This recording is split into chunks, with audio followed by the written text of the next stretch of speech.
पूरे गैलवे परिवार को मेरा अभिनंदन। गैलवे परिवार में जब मैं गैलवे परिवार कह रहा हूं तो मेरा मतलब उन सभी से है जिन्होंने कभी भी गैलवे परिवार को छुआ है और जो भविष्य में छूने वाले हैं, सब किसी भी तरीके से, चाहे वो गेस्ट बन के आए या हमारे कभी साथी रहे, कहीं और किसी कंपनी में चले गए। मैंने क्रिएटर से सबके लिए प्रार्थना मांगी है, सबके लिए मंगल मांगा है, क्योंकि एक बात क्लियर है, हम सब उसी परमपिता परमात्मा का अंश है। इस शरीर में आके अलग अलग हो गए हैं और अपने गुणों से प्रभावित हैं, लेकिन सब में ब्रह्म है, सब में परमात्मा है। इसी दृष्टिकोण के साथ मैंने सबका मंगल मांगा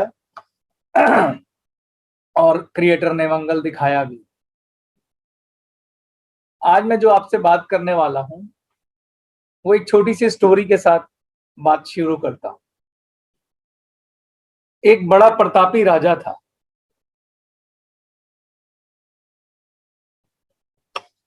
बड़े सारे राज्य उसके अधीन थे, चक्रवर्ती सम्राट था। लेकिन वक्त का पहिया बदला, उस पर दुश्मनों ने आक्रमण किया। अंदर का सेनापति मिला हुआ था, और जैसा कि हमेशा होता है, जब अंदर से कुछ गद्दार होते हैं तो बड़े बड़े राजा हार जाते हैं। तो उस वजह से उस राजा की उस युद्ध में हार हुई और उसको भागना पड़ा। वो एक सुरंग से निकल के जंगल में भाग आया अकेला और जंगल जंगल भटकने लगा। खाने के लालसे पड़ गए, खाने के लाले पड़ गए। टाइम बीतता रहा, कभी वृक्ष से कुछ तोड़ के खाया, कभी कुछ खाया। जरा कल्पना कीजिए, एक राजा जिसके आगे 56 भोग आते हैं, सेवक सेविकाएं हमेशा उसके आगे रहती हैं, उसके लिए कितनी बड़ी विपत्ति थी। और वो बड़ा तकलीफ में इधर उधर भटकते भटकते एक साधु के आश्रम में पहुंचा। उसने उनको प्रणाम किया तो साधु को अपनी विपदा बताई।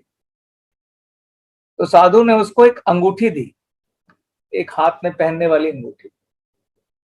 उन्होंने कहा, हे राजन, जब तुम्हें लगे ना कि तुम बिल्कुल हार गए हो, कोई आशा नहीं बची, सारी उम्मीदें टूट गई हैं, तब तुम इस अंगूठी को खोल लेना, उससे पहले मत खोलना। राजा ने साधु को प्रणाम किया और वो वापस आगे बढ़ गया। फिर से जंगलों में धक्के खाता रहा, समय बीतता रहा। आखिर एक दिन राजा बिल्कुल निराश हो गया। उसे लगा अब जीवन में कोई आशा नहीं बची, मुझे इस जीवन का त्याग कर देना चाहिए। उसने आत्महत्या करने का डिसीजन लिया, क्योंकि वो कहता था कि भाई अब मैं थक गया। वो पेड़ के नीचे बैठा जब ये विचार कर रहा था, तभी उसकी नजर उस अंगूठी पे पड़ी और उसने सोचा अब इससे बुरा वक्त क्या होगा कि जब मैं अपने जीवन का अंत ही करने लगा हूं, तो चलो मैं एक अंगूठी एक बार खोल लेता हूं।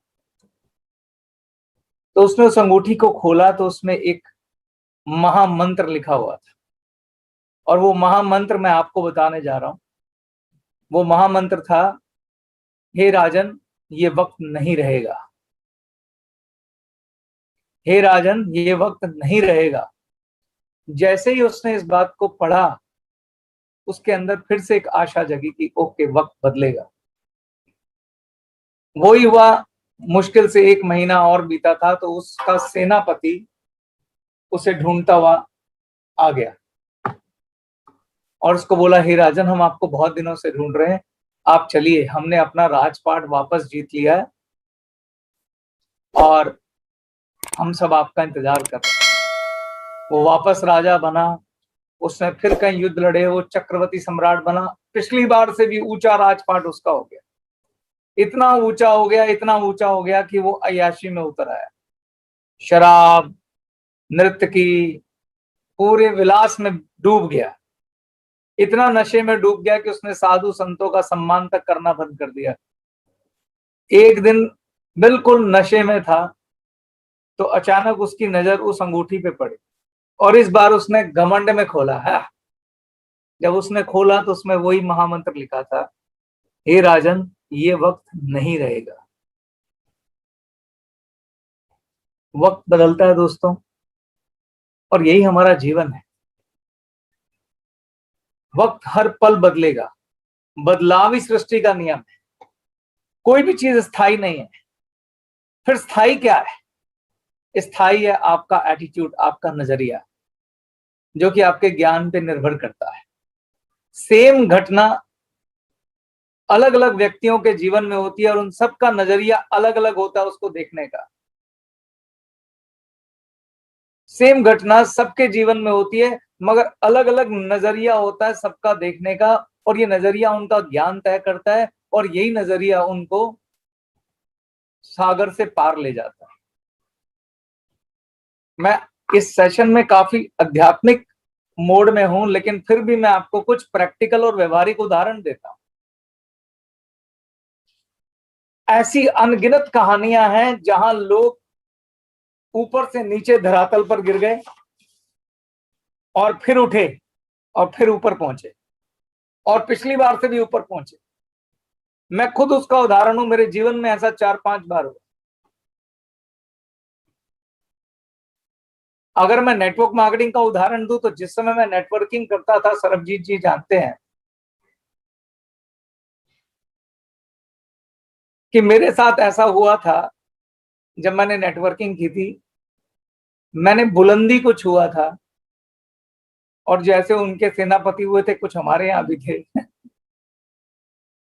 तो उन्होंने दूसरी कंपनी, उस समय वो थोड़ी कंपनियां आई थी, ऐसा बार बार होता है, और हमारा पूरा नेटवर्क तोड़ के ले गई थी, और मैं और सरबजीत 2 अकेले व्यक्ति बचे पूरे इंटायर नेटवर्क के अंदर।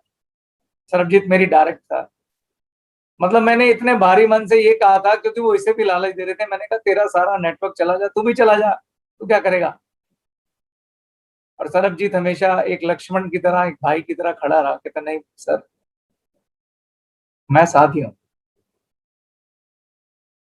और हम दोनों भाइयों ने फिर से अपने मोजे कसे और दोबारा मेहनत शुरू करी, और यकीन मानो उससे भी बड़ा नेटवर्क हमने खड़ा कर डाला। और ऑफ कोर्स हमने नहीं, ईश्वर की इच्छा से ही हुआ।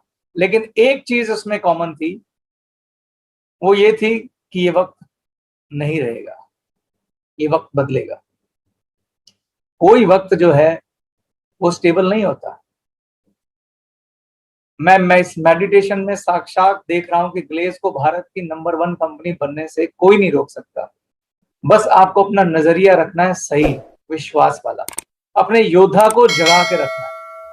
कुछ नहीं होता, गिर गए तो क्या हुआ, आगे 10 बार फिर गिरेंगे, गिर के फिर उठेंगे। जब जीवन में उतार चढ़ाव आना ही है, तो हम अपने अंतर मन की शक्ति तो मजबूत रखें।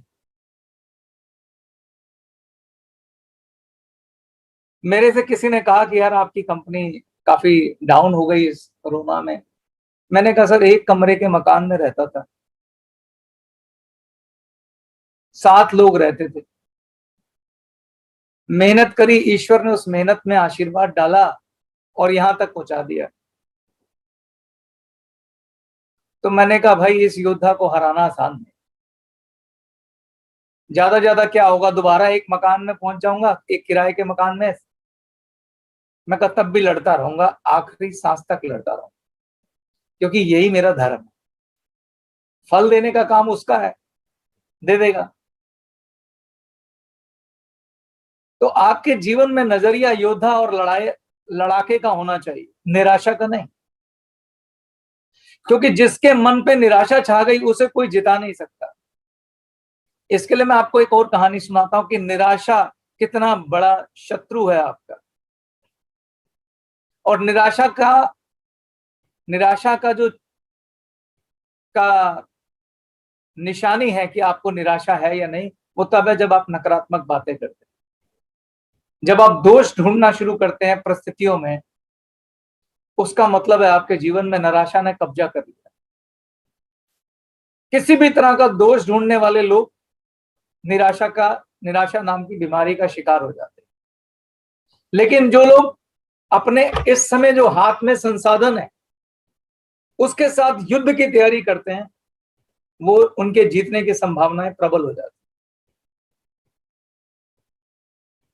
मैंने ऐसे, आप लोगों ने इतिहास पढ़े होंगे कि एक राजा था जिसके पास 2 लाख की सेना थी, मगर उसे एक ऐसे राजा ने हरा दिया जिसके पास 5,000 की सेना थी। क्या फर्क था दोनों में? क्योंकि 5,000 वाले को पता था कि मेरे पास 5,000 लड़ाके हैं जिन्होंने अपना जीवन दांव पे लगा दिया, और 2 लाख वाला, उसके 2 के 2 लाख लोग निराशा में थे। तो निराशा से बड़ा शत्रु कोई है नहीं। मैं आपको एक कहानी सुनाता हूं। इस कहानी का टाइटल है चूहे का धन। एक साधु था, वो बेचारा सुबह भिक्षा मांग के लाता था, भिक्षा मतलब भीख मांग के लाता था, और दोपहर को खाना खा लेता था और थोड़ा रात के लिए बचा लेता था, और रात को खाने के लिए एक पोटली में बांध के छोड़ देता। यही उसकी दिनचर्या थी। एक दिन क्या हुआ, उसने देखा कि उसका पोटली जो है वो कुतरा हुआ है, तो उसे समझ में आ गया उसका जो खाना है वो चूहा खा गया। तो उसे उस रात भूखा सोना पड़ा। अगले दिन उसने क्या किया, पोटली को थोड़ा ऊपर रख दिया कि चूहा ना खाए। लेकिन अगले दिन क्या देखता है कि चूहा फिर खा गया। बड़ा दुखी हुआ, फिर भूखा सोना पड़ा। तो अगले दिन उसने क्या किया, पोटली को थोड़ा और ऊंचा रख दिया। लेकिन क्या देखता है कि चूहा फिर से उस खाने को खा गया। अब साधु को कुछ समझ नहीं आया, उसने छत में ऊपर, सबसे ऊपर लटका दिया पोटली को। लेकिन क्या देखता है कि चूहा फिर से उसके खाने को खा गया। अब तो भूखे रहते रहते 4 दिन हो गए, तो उससे रह नहीं गया, तो वो अपने गुरु के पास गया कि गुरुदेव ऐसे ऐसे हो रहा, मुझे तो समझ नहीं आ रहा, मैं पोटली को क्या आकाश में लगाऊं। तो गुरुदेव ने कहा तुम कुछ मत करो, तुम घर जाओ और उसका बिल ढूंढो और उसका बिल खोदो, और उसके बिल में जरूर एक छुपा हुआ खजाना है, उसको नष्ट कर देना। साधु ने ऐसा ही किया। वो गया, उसने चूहे का बिल खोजा, और बिल जब खोदता हुआ एक जगह पहुंचा तो उसे दिखा कि खूब सारा अनाज पड़ा हुआ जो चूहे ने वहां पे इकट्ठा कर रखा। उसने वो सारा निकाला और जला दिया। अगले दिन क्या देखता है कि उसकी पोटली का खाना नहीं खाया हुआ। फिर उसने क्या किया, पोटली को देखने के लिए थोड़ा नीचे रख दिया। तो क्या देखता है, चूहे ने फिर भी खाना नहीं खाया हुआ।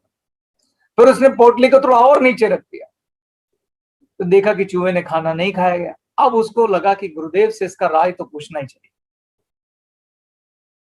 तो गुरुदेव के पास गया कि सर गुरुदेव ऐसा क्यों हो रहा है, अब वो मेरा खाना क्यों नहीं खा रहा है। तो गुरुदेव ने कहा उसकी जो ताकत है वो उसके छुपे हुए धन में थी। तुमने उसका धन नष्ट कर दिया, उसकी ताकत खत्म हो गई, उसको निराशा ने घेर लिया, वो भूल गया कि वो कितनी ऊंची छलांग लगा सकता है। निराशा इतना खतरनाक चीज होती है। वो राजा जब आत्महत्या कर रहा था, उस अंगूठी में लिखी एक लाइन ने उसे सिर्फ क्या दिया था मालूम है? होप, आशा। आशा बहुत ताकतवर चीज है। जब आप इस मेडिटेशन को करते हैं और खुद ईश्वर के साथ साक्षात्कार करके अपने जीवन की रचना करते हैं, इससे एक चीज पैदा होती है, होप, जो कि बहुत पावरफुल है।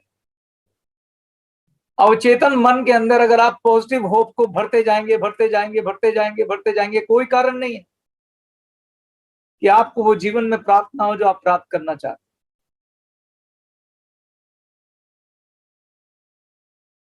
आज गूगल पे ऐसी कहानियां ढूंढिए जिन्होंने फेलियर से सक्सेस प्राप्त किया, आपको अनगिनत कहानियां मिलेंगी। जिसमें एक कहानी बहुत फेमस है, मैंने कई बार अपनी स्पीच में पहले भी बोली है। अमेरिका के राष्ट्रपति थे अब्राहम लिंकन। वो जितने भी राष्ट्रपति हुए अमेरिका के, उनमें सबसे महान राष्ट्रपति आज तक माने जाते हैं। जैसे हमारे देश में महात्मा गांधी की इज्जत होती है, ऐसे ही अब्राहम लिंकन की इज्जत होती है। यानी he is one of the greatest personality in America. यहां तक कि हमारे भारत की किताबों में भी उनका जिक्र होता है, अब्राहम लिंकन का। अब्राहम लिंकन जो है अमेरिका के 16वें राष्ट्रपति थे, और 1861 में 1861 में वो राष्ट्रपति बने। आपको उनके जीवन की कुछ कहानी बताता हूं, मुझे बताना कितने भाग्यशाली थे। 21 साल की एज में उनका पूरा का पूरा बिजनेस फेल हो गया और उसके बाद उन्होंने बिजनेस छोड़ के पॉलिटिक्स में हाथ आजमाने का प्रयास किया और 22 साल की एज में वो अपना एक लेजिस्लेटिव इलेक्शन हार गए। फिर उन्होंने सोचा चलो बिजनेस कर लेता हूं। उन्होंने अपना दोबारा बिजनेस शुरू किया, लेकिन 24 साल में वो भी पूरा बिजनेस कोलैप्स हो गया। 26 साल की आयु में उनकी पत्नी का देहांत हो गया, जिसकी वजह से उन्हें नर्वस ब्रेकडाउन हो गया 27 साल की एज में। यानी वह टोटली मेंटली डिस्टर्ब, डिप्रेशन वाले पर्सन हो गए। फिर उन्होंने हिम्मत जुटाई, दोबारा प्रयास किया, 34 पॉलिटिक्स में फिर से हाथ आजमाए, राजनीति में। 34 साल की एज में वो कांग्रेस का इलेक्शन हार गए। 36 साल की एज में दोबारा कांग्रेस का इलेक्शन हार गए। 45 साल की एज में सीनेटर का इलेक्शन हार गए। 47 साल की एज में वो अमेरिका का वाइस प्रेसिडेंट का इलेक्शन हार गए। 47 साल की एज में यहां तक कि सीनेटर का इलेक्शन भी हार गए और 52 वर्ष की आयु में वो अमेरिका के राष्ट्रपति बने। ये अब्राहम लिंकन के जीवन के फेलियर की कहानी। वो नेता जिसे पूजा जाता है, उसने कितने फेलियर्स हैं देखिए, लेकिन इस सब फेलियर की कहानी में एक चीज कॉमन रही होगी जो आप अपनी बुद्धि से भी सोच सकते हैं, वो है होप, आशा। उन्होंने लड़ना नहीं छोड़ा। अगर आपको मैंने इतने फेलियर गिनाए हैं तो आपके पास दो दृष्टिकोण है इसको देखने के। एक तो आप ये देखेंगे कि कितने फेलियर हुए, या दूसरा दृष्टिकोण है उन्होंने कितनी लड़ाइयां लड़ी। फेलियर आपको सिखाता है। फेलियर से अच्छा कोई टीचर नहीं है आपका। जिन लोगों के नेटवर्क गिरे हैं उन्हें ये नहीं सोचना चाहिए कि, उन्हें सिर्फ सीखना चाहिए कि अगली बार ऐसा क्या करें कि नेटवर्क हमारा स्टेबल रहे, बिजनेस हमारा स्टेबल रहे। इस बार की मेहनत ऐसी हो कि हम अपने बिजनेस को बच्चों को देके जाएं, क्या गलतियां हुई हमसे, कहां चूक हुई। फेलियर आपको सिखाने के लिए आता है। फेलियर परमानेंट नहीं होता, क्योंकि वो अंगूठी में क्या लिखा था, ये वक्त नहीं रहेगा। तो आपके जीवन में जो घटनाएं होती हैं वो आपको सिखाने के लिए होती है। वॉल्ट डिज्नी, आप सब वॉल्ट डिज्नी को जानते होंगे। आपने मिक्की माउस देखा होगा, डोनाल्ड डक देखा होगा, टॉम जेरी देखा होगा। उसके मालिक हैं डिज्नी। 20वीं सेंचुरी में, 20वीं शताब्दी में उनको सबसे जीनियस क्रिएटिव आदमी माना जाता है। उन्होंने डिज्नीलैंड बनाया और आपको जान के हैरानगी होगी कि इसी व्यक्ति को एक न्यूज़पेपर में अपने स्ट्रगल के टाइम में जब ये नौकरी करते थे तो इसीलिए निकाल दिया था कि आप क्रिएटिव नहीं है, ये वक्त नहीं रहेगा। भगवान राम, उन्हें 14 वर्ष का वनवास मिला, उनसे राज्य छीन लिया गया। 14 वर्ष का वनवास मिला जहां पे राक्षस, जंगली जानवर 14 वर्ष वो संघर्ष करते रहे, लड़ते रहे। यहां तक कि एक रावण ने उनकी पत्नी का अपहरण तक कर लिया, उससे भी लड़े। लेकिन ये वक्त नहीं रहेगा। जब 14 वर्ष समाप्त हुए, वो राजा फिर से बने और फिर खाली अयोध्या के राजा नहीं बने, त्रिलोकपति बने, तीनों लोगों के राजा बने। तो विपत्ति का समय का मतलब ये नहीं है कि हमारा भविष्य अंधकार में। उसका मतलब यह है कि आप अपनी लड़ाई जारी रखिए, हो सकता है भविष्य उससे भी अधिक सुनहरा हो।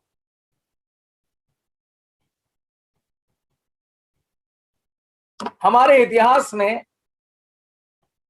बहुत कुछ ऐसा भरा पड़ा है, पूरे विश्व में ऐसी कहानियां भरी पड़ी हैं जहां लोगों ने विपत्तियों में संघर्ष करके अपने सुनहरे भविष्य को सुनहरे अक्षर में लिखा। महाभारत में पांडवों को दुनिया का सबसे बड़ा योद्धा बोला जाता है। अर्जुन को बहुत बड़ा योद्धा मिला बोला जाता है। एक 5 गांव के लिए तरस रहे थे वो, कि 5 गांव दे दो हम अपना गुजारा चला लेंगे, नहीं मिला। जुए में हार गए वो अलग, 1 साल का अज्ञातवास मिला वो अलग, वन वन में घूमे, दर दर की ठोकरें खाई। और अज्ञातवास में क्या विपत्ति थी कि उनको कोई पहचानना नहीं चाहिए। और सोचो, इतने बड़े बड़े योद्धा, उन्होंने अज्ञातवास निकालने के लिए अर्जुन को औरत का रूप लेना पड़ा। और औरत का रूप लेकर वो अर्जुन जो उस समय के युग का सबसे बड़ा धनुर्धर था, सबसे बड़ा योद्धा था, सोचो वो औरत बन के घूम रहा है और एक राजा की राजकुमारी को नृतक सिखा रहा है। खाली औरत बनना नहीं, नृतक सिखा रहा है और नर्तकी के रूप में रह रहा है ताकि पहचाना ना जाओ। बाकी सारे पांडव उसी राजमहल में सेवक बन के रह रहे हैं। कोई किचन में काम कर रहा है, कोई झाड़ू लगा रहा है, कोई पोछा लगा रहा है। इससे बड़ी विपत्ति क्या होगी। लेकिन जब वक्त बदला, उन्हीं पांडवों ने भारत की सबसे बड़ी पावरफुल सेना, कौरवों की सेना को हराया, क्योंकि ये सारे योद्धा थे। वक्त बदला, ये वक्त नहीं रहेगा। और उन्हीं पांडवों ने पूरे भारत पर कितना लंबा शासन किया। तो विपत्ति का मतलब है रात, और दुनिया में यकीन मानिए कोई ऐसी रात नहीं है जिसकी सुबह नहीं होती। तो हर रात की सुबह होती है, हमारी भी होगी। और इस बार उजाला पिछली बार से बड़ा होगा। आपको इस आशा के साथ इस 40 दिन तक इस क्रिया को मेरे साथ जारी रखना है।